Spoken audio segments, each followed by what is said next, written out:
জয় শ্রীকৃষ্ণ। রাধে রাধে। নমস্কার বন্ধুরা, সত্যানুসরণ চ্যানেলে আপনাদের সকলকে জানাই স্বাগত। আমি আশা করি আপনারা সকলে ভগবান বা ঈশ্বরের কৃপায় ভালো আছেন, সুস্থ আছেন। বন্ধুরা, আপনি যদি লাইফে কিছু শিখতে চান বা জানতে চান তাহলে চ্যানেলটি সাবস্ক্রাইব অবশ্যই করুন। বন্ধুরা, আজ আমি আপনাদের সঙ্গে অত্যন্ত গুরুত্বপূর্ণ একটি বিষয় নিয়ে আলোচনা করব, এবং তা হলো যারা দেবাদিদেব মহাদেবকে ভালোবাসেন, মনে প্রাণে ভক্তি করেন, যারা সোমবার দেবাদিদেব মহাদেবের ব্রত রাখেন। হ্যাঁ বন্ধুরা, যারা শ্রাবণ মাসে দেবাদিদেব মহাদেবের পুজো আরাধনা করতে চান তাদের অবশ্যই জানা উচিত যে কি সেই 5টি বিশেষ পাতা যা শ্রাবণ মাসের যে কোনো একটি সোমবারে দেবাদিদেব মহাদেবের মাথায় অর্পণ করলে দেবাদিদেব মহাদেব অত্যন্ত খুশি হন এবং সেই ভক্তের যাবতীয় মনস্কামনা সুনিশ্চিতভাবেই পূরণ করে থাকেন তথা সুখ শান্তি ও সমৃদ্ধিতে ভরিয়ে দেন তার ভক্তদের জীবন। বন্ধুরা, প্রতি সোমবার দেবাদিদেব মহাদেবের একনিষ্ঠ ভক্তরা ওনার কিন্তু পুজো আরাধনা করেন, কারণ এই মাসেই কৈলাস ধাম থেকে পরমেশ্বর দেবাদিদেব মহাদেব স্বয়ং মর্তলোকে এসে বিরাজ করেন। এবং এই সময়ে আপনারা যদি মনে প্রাণে দেবাদিদেব মহাদেবকে ডাকতে পারেন তাহলে আপনাদের জীবন থেকে সমস্ত রকমের দুঃখ, জ্বালা, যন্ত্রণা উনি কিন্তু স্বয়ং হরণ করে নেবেন। তাই আমি আশা করব যে আজকে আমার বলা এই ভিডিওটি দেখে আপনারা যথেষ্ট উপকৃত এবং সমৃদ্ধ হবেন, এবং তা যদি হন তাহলে অতি অবশ্যই ভিডিওটিতে একটি লাইক করবেন এবং দেবাদিদেব মহাদেবের বিশেষ কৃপা দৃষ্টি লাভ করতে অতি অবশ্যই ওম নমঃ শিবায় হর হর মহাদেব লিখে কমেন্ট অবশ্যই করবেন, এবং ভিডিওটি আত্মীয় পরিজন, বন্ধু বান্ধবের মধ্যে শেয়ার অবশ্যই করবেন।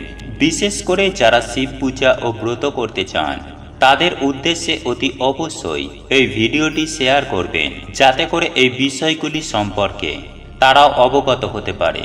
বন্ধুরা, পরিশেষে এইরূপ সমস্ত বাস্তুশাস্ত্র ও ধর্মশাস্ত্র ও তন্ত্রশাস্ত্র রিলেটেড বিভিন্ন ভিডিও দেখার জন্য চ্যানেলটি সাবস্ক্রাইব করে পাশে থাকা বেল আইকনটি ক্লিক করে রাখবেন। চলুন এইবার মূল আলোচনায় প্রবেশ করা যাক। সুপ্রিয় দর্শক বন্ধুরা, হিন্দু শৈব সম্প্রদায়ের মানুষের কাছে এই শ্রাবণ মাসটি অত্যন্ত গুরুত্বপূর্ণ। দেখুন বন্ধুরা, শাস্ত্র মতানুসারে মনে করা হয় এই শ্রাবণ মাসে যদি দেবাদিদেব মহাদেবকে একবার সন্তুষ্ট করা যায় তাহলে জীবনে কখনো দুঃখ, কষ্ট ও দারিদ্রতার সম্মুখীন কখনোই হতে হয় না। এছাড়াও এই পবিত্র শ্রাবণ মাসটি হল দেবাদিদেব মহাদেবের অত্যন্ত প্রিয় একটি মাস। বন্ধুরা, এই দেবাদিদেব মহাদেবের অপর একটি নাম হল আশুতোষ, কারণ উনি অল্পতেই সন্তুষ্ট, আবার একটি বেলপাতাতেই তুষ্ট। তাই শিব পুরাণে উল্লেখ রয়েছে, স্বয়ং দেবাদিদেব মহাদেব সনত কুমার দেকে জানিয়েছিলেন এই শ্রাবণ মাসের মহিমা সম্পর্কে। দেখুন বন্ধুরা, শাস্ত্র মতে শিবের ডান নেত্রকে বলা হয় সূর্য, বাম নেত্রকে বলা হয় চন্দ্র, এবং তৃতীয় যে নেত্রটি রয়েছে সেটিকে বলা হয় অগ্নি। বন্ধুরা, জ্যোতিষশাস্ত্র অনুযায়ী চন্দ্রের রাশি হল কর্কট এবং সূর্যের রাশি হল সিংহ। যখন সূর্য কর্কট থেকে সিংহ রাশির দিকে যাত্রা করে তখন দ্রুতি সংক্রান্তির সময়কাল অত্যন্ত পূর্ণ ফলদায়ী, এবং এই শুভ তিথি বা পূর্ণকাল এই শ্রাবণ মাসেই সংঘটিত হয়। তাই শ্রাবণ মাস শিবের অত্যন্ত প্রিয়, এবং শ্রাবণ মাসের প্রতিটি সোমবার এজন্যই গুরুত্বপূর্ণ, কারণ সোমবারটিকে বলা হয় চন্দ্রের দিন। চন্দ্রমা অর্থাৎ যার অপর নাম সোম, এবং এই চন্দ্রের প্রভাবে আমাদের মন ও মস্তিষ্ক এবং শরীর অত্যন্ত প্রভাবিত হয়, নিয়ন্ত্রণে থাকে। এবং কোনো ব্যক্তি যদি নিজের মনকে ও শরীরকে নিজের নিয়ন্ত্রণে রাখতে পারেন বা রাখতে সক্ষম হন তাহলে সেই রকম ব্যক্তিরা কিন্তু জীবনে সব কিছু অর্জন করতে পারে। বন্ধুরা, আমরা আপনারা প্রত্যেকেই জানি যে বিল্বপত্র হল শিব পূজার একটি অপরিহার্য উপকরণ, কিন্তু শাস্ত্র, ধর্ম তথা পরম্পরা অনুযায়ী কেবলমাত্র বিল্বপত্রই নয়, আরও 5টি বিশেষ পাতা রয়েছে যা দিয়ে এই পবিত্র কল্যাণকারী শ্রাবণ মাসের সোমবার ত্রিকালদর্শীর পুজো আরাধনা করলে, বাবা ভোলাশঙ্করের পুজো আরাধনা করলে উনি কিন্তু অত্যন্ত সন্তুষ্ট হন। তথা আপনারা হয়তো জানেন যে এই শ্রাবণ মাসেই সমুদ্র মন্থনে উৎপন্ন গরল দেবাদিদেব মহাদেব স্বয়ং নিজের কণ্ঠে ধারণ করেছিলেন দেবতাদের প্রাণ রক্ষার্থায়। বন্ধুরা, এই মর্তবাসীকে মৃত্যুর হাত থেকে রক্ষা করার উদ্দেশ্যে এবং সমগ্র বিশ্বে উনি নীলকণ্ঠ নামে পরিচিত লাভ করেছিলেন। তথা এই শ্রাবণ মাসেই এই বিশেষ ঘটনাগুলি ঘটেছিল বলেই শাস্ত্র মতে শ্রাবণ মাস আমাদের হিন্দু সম্প্রদায় মানুষের কাছে অত্যন্ত গুরুত্বপূর্ণ একটি মাস এবং অত্যন্ত পাবন কল্যাণময়ী একটি মাস। এছাড়াও এই শ্রাবণ মাসে মার্কেন্ডীয় মহারিষি সারা মাস ধরে মহামৃত্যুঞ্জয় মন্ত্র জপ করে বাল্যকালে দেবাদিদেব মহাদেবের আশীর্বাদে মৃত্যুকে পর্যন্ত জয় করেছিলেন। তথা শাস্ত্র বলা হয় যে এই শ্রাবণ মাস হল মনস্কামনা পূরণের মাস। সেক্ষেত্রে আপনারা যদি মনে প্রাণে মহাদেবকে সন্তুষ্ট করতে পারেন, তাহলে কিন্তু আপনাদের জীবনে থাকা সমস্ত প্রকার মনস্কামনা, মনের অভিলাষা সমস্ত কিছুই খুব সহজেই কিন্তু পূরণ হয়ে যাবে। হ্যাঁ বন্ধুরা, আপনারা জীবনে যা চাইবেন সেটাই কিন্তু পাবেন। তাই চলুন বন্ধুরা, জেনে নেওয়া যাক যে কোন সেই বিশেষ 5টি পাতা যেগুলি দিয়ে আপনারা যদি প্রত্যেকটি সোমবার দেবাদিদেব মহাদেবের অভিষেক ঘটাতে পারেন বা মহাদেবের মাথায় অর্পণ করতে পারেন, তাহলে অবশ্যই কিন্তু আপনারা জীবনে অখণ্ড সৌভাগ্য লাভ করবেন। বন্ধুরা, আমি সবার প্রথমেই যে পাতাটির কথা বলবো তা হলো বট পাতা। হ্যাঁ বন্ধুরা, সামুদ্রিক শাস্ত্র তথা হিন্দু শাস্ত্র অনুযায়ী এই বট বৃক্ষকে অমরত্বের প্রতীক হিসাবে মনে করা হয়, কারণ বটের প্রতীকের সাথে পুনর্জন্মকে সংশ্লিষ্ট করা হয়। তথা যে কোনো পবিত্র কাজেও কিন্তু এই বট গাছের তলায় সম্পূর্ণ করার অনুমতি প্রদান করে হিন্দু শাস্ত্র। এছাড়াও চন্দ্রশেখর আশুতোষ শিবের অধিষ্ঠান এই বটবৃক্ষের তলায়। বন্ধুরা, বটবৃক্ষটি হল শিবের মহামৃত্যুঞ্জয়ের আরও একটি রূপ। আর এ কারণেই দেবাদিদেব মহাদেবকে এই শ্রাবণ মাসে বট পাতা অর্পণ করলে সুখ, শান্তি, সমৃদ্ধি তথা দীর্ঘায়ুর প্রাপ্তি ঘটে এবং দুর্ভাগ্য জীবন থেকে সরে গিয়ে অখণ্ড সৌভাগ্যের উদয় হয়। বন্ধুরা, এরপর দ্বিতীয় যে পত্রটির কথা আপনাদেরকে বলবো তা হলো আকন্দ ফল বা গাছ। দেবাদিদেব মহাদেবের অত্যন্ত প্রিয় বলে মনে করা হয়। বন্ধুরা, মনকে ঠান্ডা রাখতে অতি অবশ্যই সোমবার দিন দেবাদিদেব মহাদেবকে আকন্দ গাছের পাতা এবং ফল অর্পণ করুন। এছাড়াও হিন্দু শাস্ত্র অনুযায়ী আকন্দ পাতা শিবলিঙ্গে প্রদান করলে দুর্ভাগ্যের অবসান ঘটে এবং জীবনে চরম উন্নতির পথ প্রশস্ত হয়। তৃতীয়ত বন্ধুরা, স্কন্দ পুরাণ অনুসারে ত্রিদেব অর্থাৎ ব্রহ্মা, বিষ্ণু, মহেশ্বর বাস করেন এই অশ্বত্থ বৃক্ষের পাতায়। এছাড়াও এই অশ্বত্থ গাছটিকে অত্যন্ত পবিত্র গাছ বলে শাস্ত্রে পরিগণিত করা হয়। বন্ধুরা, এই শ্রাবণ মাসে যে কোনো একটি সোমবারে আপনি যদি বিল্বপত্র অশ্বত্থ গাছের পাতা সহযোগে শিবলিঙ্গের ওপরে নিবেদন করতে পারেন, তাহলে দেবাদিদেব মহাদেবের আশীর্বাদ অতি অবশ্যই লাভ করতে পারবেন। এছাড়াও শ্রাবণ সোমবারে শিবের মাথায় অশ্বত্থ পাতা নিবেদন করলে শনিদেবের সাড়ে সাতি দশা থেকেও অনেকাংশেই জাতক জাতিকারা মুক্তি লাভ করে থাকে। বন্ধুরা, এরপর চতুর্থ পাতাটি হল অশোক গাছের পাতা। বন্ধুরা, হিন্দু সনাতন ধর্মের লোকেরা এই অশোক গাছকে অতি পবিত্র একটি গাছ বলেই মনে করেন। বিভিন্ন রকম কর্মশক্তিকে বশীভূত করার হেতু এই অশোক গাছের পাতা ব্যবহৃত করা হয়। বন্ধুরা, স্কন্দ পুরাণ অনুযায়ী যদি শিবলিঙ্গের ওপর যদি অশোক গাছের পাতা নিবেদন করা হয়, তাহলে অতুল ঐশ্বর্য ও অখণ্ড সৌভাগ্যের প্রাপ্তি ঘটে। বন্ধুরা, সর্বশেষ বা পঞ্চম যে বিশেষ পাতাটির কথা বলবো তা হল আম্লপত্র। হ্যাঁ বন্ধুরা, ভারতীয় সনাতন শাস্ত্র মতে এই আম গাছের পাতা অতি পবিত্র একটি পত্র বলে অভিহিত করা হয়েছে। কারণ আপনারা প্রত্যেকেই জানি যে পূর্ণ ঘটের ওপর আম পাতা না দিলে কখনোই সেই পুজো সম্পূর্ণ হয় না। সুতরাং এই শ্রাবণ মাসে শিবলিঙ্গের ওপরে যদি পারেন অতি অবশ্যই অম্লপত্র দেওয়া উচিত। তাহলে দেখবেন আপনার দুর্ভাগ্য নিমেষেই পরিবর্তন হবে সৌভাগ্যে, তথা জীবনে কখনো সুখ শান্তি সমৃদ্ধির কমতি হবে না।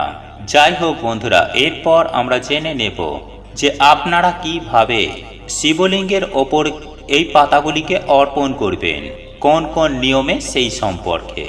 দেখুন বন্ধুরা, শ্রাবণ মাস চলাকালীন যে কোনো সোমবার দিন যদি পারেন, 5টি সোমবার দিন কিন্তু আপনারা অতি অবশ্যই যদি অর্পণ করেন, তাহলে আপনারা যা চাইবেন তাই পাবেন। হ্যাঁ বন্ধুরা, যদি আপনাদের পক্ষে 5টি সোমবার পুজো করা সম্ভব না হয়, তাহলে এই শ্রাবণ মাস চলাকালীন যে কোনো একটি সোমবারেও আপনারা কিন্তু এই পাতাগুলি অর্পণ করতে পারেন। তাই আপনারা এই শ্রাবণ মাস চলাকালীন যে কোনো সোমবার সকাল সকাল ঘুম থেকে উঠবেন, স্নান করে শুদ্ধ বস্ত্র পরিধান করবেন, তবে চেষ্টা করবেন সাদা বস্ত্র পরিধান করার, এবং নিজের মনে যেন কোনোরূপ কুবিচার বা খারাপ চিন্তা ভাবনা আনবেন না এই দিন। বন্ধুরা, পুজো করার সময় এই দিন আপনারা নিজের মনকে সবসময় পবিত্র রাখবেন, ঈশ্বরের প্রতি নিজের মনকে বিলীন রাখবেন। হ্যাঁ বন্ধুরা, মহিলাদের ক্ষেত্রে লাল পাড় সাদা শাড়ি এবং পুরুষদের ক্ষেত্রে যে কোনো সাদা বস্ত্র ধারণ করে আপনারা কিন্তু দেবাদিদেব মহাদেবের পুজো আরাধনা করবেন। আবার নিজের ঘরে বসেও এই উপায় বা ক্রিয়াটি করতে পারেন। তবে যারা ঘরে বসে এই উপায় বা ক্রিয়াটি করতে চান বা এই বিশেষ পাতাগুলি শিবলিঙ্গে অর্পণ করতে চান, তাহলে সেক্ষেত্রে আপনাদেরকে বিশেষ কিছু নিয়ম মেনে চলতে হবে। প্রথমত, আপনাদের অবশ্যই ছোট্ট একটি শিবলিঙ্গ বা শিবের মূর্তি আপনার ঠাকুর ঘরে থাকা অতি অবশ্যই থাকা প্রয়োজন, এবং আপনার ঠাকুর ঘরের উত্তর পূর্ব দিকে এটি কিন্তু আপনাদেরকে রেখে শিবের পুজো আরাধনা করতে হবে। বন্ধুরা, এই উত্তর পূর্ব দিকটি শাস্ত্রের মধ্যে অত্যন্ত পবিত্র এবং কল্যাণকারী একটি দিক বলেই শাস্ত্রে পরিগণিত করা হয়, এবং এই দিকটিকে আপনারা কিন্তু দেবাদিদেব মহাদেবকে শিবের দিক বলেও চিহ্নিত করা হয়েছে। যাই হোক বন্ধুরা, এরপর আমি আপনাদেরকে এটাও জানিয়ে দেব যে আপনারা কিন্তু এই শ্রাবণ মাস চলাকালীন সোমবার দিন কিন্তু কোনোরূপ আমিষ আহার গ্রহণ করবেন না, এমনকি আমিষ খাবার আপনার বাড়ির মধ্যে রান্না পর্যন্ত করবেন না। তাই আপনারা অতি অবশ্যই চেষ্টা করবেন নিরামিষ আহার গ্রহণ করার, নইলে পুজো করার কোনো ফল পাবেন না। দেখুন বন্ধুরা, নিজের গৃহে বসেই শিব পুজো আরাধনা করার জন্য বিশেষ কিছু সামগ্রিকের প্রয়োজন পড়বে, এবং সেই উপকরণগুলি আপনারা একটি তামা বা পেতলের পাত্রতে সংগ্রহ করে নেবেন, এবং উপাদানগুলি হল চন্দন, ফুল, বেলপাতা, ধূপ, প্রদীপ এবং নৈবেদ্য। এই পঞ্চপ্রচার পূজার ক্ষেত্রে এই উপাদানগুলি কিন্তু অবশ্যই প্রয়োজন। বন্ধুরা, এই শিব পূজার নৈবেদ্য করার জন্য সব থেকে গুরুত্বপূর্ণ যে জিনিসটি হলো তা হলো দুধ এবং পঞ্চশস্য। বন্ধুরা, এই শ্রাবণ মাস চলাকালীন প্রতিটি সোমবার অল্প করে হলেও শিবের মাথায় কাঁচা দুধ অর্পণ করুন, এবং পঞ্চশস্যের মধ্যে চাল, যব, গম, তিল এবং মুগ ডাল অর্পণ করুন। এইভাবে ধূপ ও প্রদীপ দেখিয়ে আপনারা দেবাদিদেব মহাদেবের পুজো আরাধনা করবেন, এবং সেই সঙ্গে বিল্বপত্র তো আপনাদের অবশ্যই দিতে হবে। এর সাথে সাথে আমি যে প্রথমে 5টি পাতার কথা বললাম, সেই পাতাগুলো কিন্তু আপনারা দেবাদিদেব মহাদেবকে অর্পণ করতে পারেন। এতেও কিন্তু আপনারা অখণ্ড সৌভাগ্যের অধিকারী হবেন। যেহেতু শ্রাবণ মাস হলো মনস্কামনা পূরণের মাস, সেহেতু আপনারা এই নিয়মগুলি মেনে চলুন, অবশ্যই আপনাদের মনস্কামনা পূর্ণ হবে। এবং সেই সঙ্গে একটি বিষয় আপনারা অতি অবশ্যই মাথায় রাখবেন, আর তা হলো বিশেষ করে যে এই শ্রাবণ মাস চলাকালীন আপনারা যে শিব পুজো আরাধনা করবেন, তখন শিবলিঙ্গের ওপরে বা শিবলিঙ্গের মাথার ওপর যে বিল্বপত্র আপনারা অর্পণ করবেন, তখন কিন্তু আপনাদেরকে একটি বিশেষ নিয়ম মেনে চলতে হবে। এবং সেই নিয়মটি হলো, এই মাসের শিব পুজো চতুর্থ, অষ্টমী, নবমী, অমাবস্যা, সংক্রান্তি এবং প্রতি সোমবার দেবাদিদেব মহাদেবের মাথা থেকে বিল্বপত্র বা বেলপাতা কখনোই কিন্তু ভুল করেও নামাবেন না। এই বিল্বপত্র অতি অবশ্যই কিন্তু দেবাদিদেব মহাদেবের মাথায় রাখবেন। বন্ধুরা, এই নিয়মগুলি মেনে আপনারা যদি এই উপায়টি করতে পারেন তাহলে জীবনে আপনারা যা চান আপনারা তাই পাবেন। তাই বন্ধুরা, ভক্তি, নিষ্ঠা ও আন্তরিকতার সহযোগে এই শ্রাবণ মাসে দেবাদিদেব মহাদেবের মাথায় জল ঢালুন এই বিশেষ 5টি পাতার সহযোগে। দেখবেন মনের ভেতরে শান্তি খুঁজে পেয়েছেন এবং আপনাদের সমস্ত মনস্কামনা সুনিশ্চিতভাবে পূরণ হয়ে গেছে। বন্ধুরা, আপনাদের এই ভিডিওটি যদি পছন্দ হয়ে থাকে তাহলে ভিডিওটি লাইক করুন, কমেন্ট করুন এবং বন্ধুদের সাথে শেয়ার অবশ্যই করুন। মনে রাখবেন, আপনার একটি শেয়ার অনেক মানুষকে উপকৃত করতে পারে। এবং আপনি যদি নতুন হয়ে থাকেন তাহলে চ্যানেলটি অবশ্যই সাবস্ক্রাইব করবেন এবং পাশে থাকা নোটিফিকেশন বেল আইকনটি ক্লিক করবেন এইরূপ নিত্য নতুন ভিডিও সবার আগে দেখার জন্য। ঈশ্বর আপনার মঙ্গল করুক। আপনি সুস্থ থাকুন, ভালো থাকুন।